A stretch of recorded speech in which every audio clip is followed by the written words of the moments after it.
Hi hello ఆదబ్ namaskar వనకం సత్ శ్రీ అకాల్. నేను YouTube బేగార్ channel నుంచి జఫ్ఫా.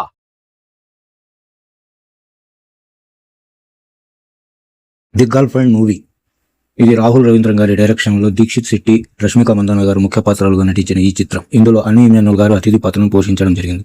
ఈ చిత్రం ఎలా ఉంది, దర్శకత్వం ఎలా ఉంది, నటీనటుల నటన, సంగీతం మొత్తం తెలుసుకునే ముందు ఈ వీడియో చూడండి. మగాళ్ళకి కూడా పీరియడ్స్ వస్తే బాగుండని ఫీల్ అయినట్టున్నా.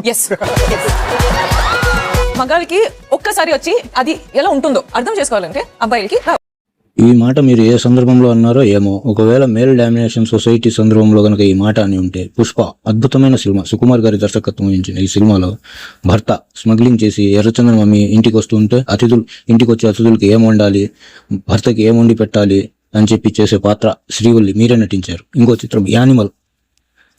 తండ్రి పెంపకం వల్ల అలా తయారైన ఒక కొడుకు, తండ్రి మీద దుమ్ము వాలినా కూడా తట్టుకోలేని ఒక కొడుకు పాత్రలో అద్భుతంగా నటించారు. అద్భుతమైన సినిమా అది యానిమల్. అందులో మీరు ఆల్ఫా మేల్ కి వైఫ్ గా ఉండే క్యారెక్టర్ను కూడా మీరే పోషించారు.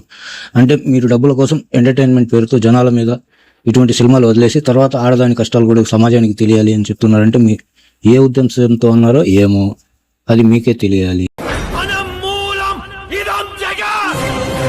ఇంకా ద గర్ల్ ఫ్రెండ్ మూవీ విషయానికి వస్తే, ఆ మూవీ విషయం తెలుసుకునే లోపు మీరు ఒక చిన్న పని చేయండి. హాయ్ హలో ఆదాబ్ నమస్కార్ వనకం సత్ శ్రీ అకాల్. నేను యూట్యూబ్ బేగార్ ఛానల్ నుంచి జఫ్ఫా. మీరు లైక్ చేయండి, షేర్ చేయండి, సబ్స్క్రైబ్ చేయండి.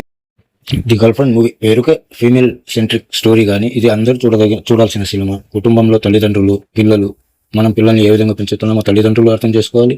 పిల్లలు కూడా బయటికి పోయినాక కొన్ని విషయాలు ఏ విధంగా ఫ్రీడమ్ తీసుకోవాలి, ఏ విధంగా ఫ్రీడమ్ తీసుకోకూడదు అని చెప్పే చిత్రం. కాబట్టి కుటుంబంలో అందరూ చూడాల్సిన cinema. The girl friend movie విషయానికి వస్తే, రాహుల్ రవిచంద్రన్ గారు సొసైటీలో ఉన్న కుటుంబ వ్యవస్థల్లో నుంచి ఒక పాయింట్ ని తీసుకొని చిత్రీకరించిన చిత్రం ద గర్ల్ ఫ్రెండ్. ఇందులో హీరోయిన్ చిన్నప్పుడే తల్లిని పోగొట్టుకుని తండ్రి భయాల మధ్య అదుపాజ్ఞల మధ్య పెరిగిన పిల్లలాగా అమాయకమైన క్యారెక్టర్ను పోషించింది రష్మిక మందాన. క్యారెక్టర్ పేరు భూమా. దీక్షిత్ శెట్టి గారు వాళ్ళ తండ్రి చనిపోయి ఆ తండ్రి భార్యాభర్తల మధ్య ఉండే కొన్ని కాన్ఫ్లిక్ట్స్ వల్ల తల్లి చాలా అనుకోగా ఉండే తల్లి పెంపకంలో పెరిగిన ఒక మేల్ డామినేటెడ్ కుటుంబంలో నుంచి వచ్చిన పాత్రగానే దీక్షిత్ శెట్టి గారు ఇందులో నటించారు.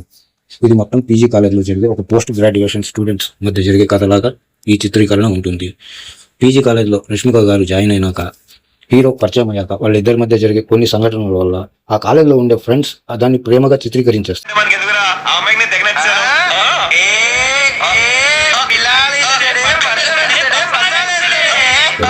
అదే ఇక్కడ పెద్ద బ్లాక్ లాష్ అని చెప్పి బయట సోషల్ మీడియాలో వార్తలు వస్తున్నాయి. కాకపోతే అమాయకంగా ఉంటారు. థర్డ్ పర్సన్ కంపల్సరీ అవసరం అవుతుంది. ఎందుకంటే పిల్లలు అటువంటి పెంపకంలో పెరిగి ఉంటారు కాబట్టి వాళ్ళకు ఏది నిజం ఏది అబద్ధం అని తెలుసుకోలేని స్టేజ్ లో ఉంటారు. ఆ క్యారెక్టర్ లో రష్మిక గారు అద్భుతంగా నటించారు. ఇంకా దీక్షిత్ శెట్టి గారి నటన గురించి చెప్తే, ఫస్ట్ ఫ్రేమ్ లో నుంచి ఆధిపత్యం చలాయించి నేను ప్రేమిస్తున్నాను అనుకునే ఒక ఫీలింగ్ లో ఉండే ఒక అబ్బాయి క్యారెక్టర్ లో దీక్షిత్ శెట్టి గారి నటన అద్భుతంగా కనిపిస్తుంది. ఫస్ట్ ఫ్రేమ్ లో నుంచి ఆ అబ్బాయి చేసే పనులకి చూసే ప్రేక్షకుల్ని అబ్బాయిని కొట్టాలి అనిపించేంత ఫీల్ వస్తుంది. అంటే నటన గురించి ఇంకా చెప్పాల్సిన అవసరం లేదు, అంత అద్భుతంగా నటించారు. ఇంకా రష్మిక మందాన గారు పోషించిన భూమా క్యారెక్టర్ అయితే ఒక కన్ఫ్యూజన్. తను ప్రేమలో ఉన్నానా లేదా ఏంది అనే ఒక కన్ఫ్యూజన్ అయిన క్యారెక్టర్.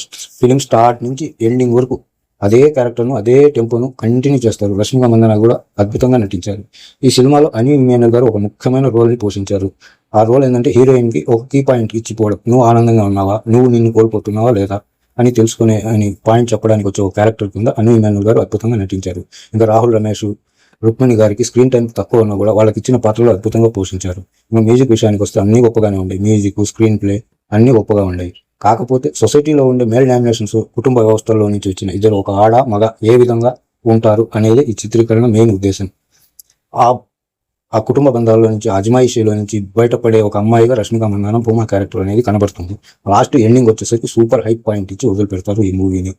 దీక్షిత్ శెట్టి నటన అయితే అద్భుతం, చెప్పాల్సిన అవసరమే లేదు. రష్మిక మందాన గారు ఏ క్యారెక్టర్ ఇచ్చినా కూడా అందులో ఒదిగిపోయినట్టు చూపిస్తూ ఉంటారు. ఈ మధ్య వచ్చిన ప్రతి సినిమాలో కూడా ఆమె చేసిన 80 to 90% మూవీస్ అన్ని బాగానే ఉంటాయి. కాకపోతే ఇది ఫిమేల్ లేడీ ఓరియంటెడ్ మూవీ కింద ప్రొజెక్ట్ చేశారు. కాకపోతే ఇది మెయిన్ గా కుటుంబ వ్యవస్థ మధ్య వచ్చే మూవీ.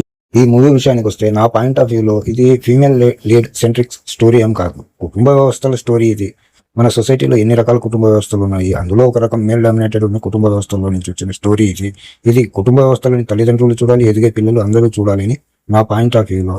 ఇది లేడీ సెంట్రిక్ ఓరియంటెడ్ మూవీ స్టోరీగా అయితే నేను చూడడం లేదు. మీకు వీడియో నచ్చితే లైక్ చేయండి ప్లీజ్.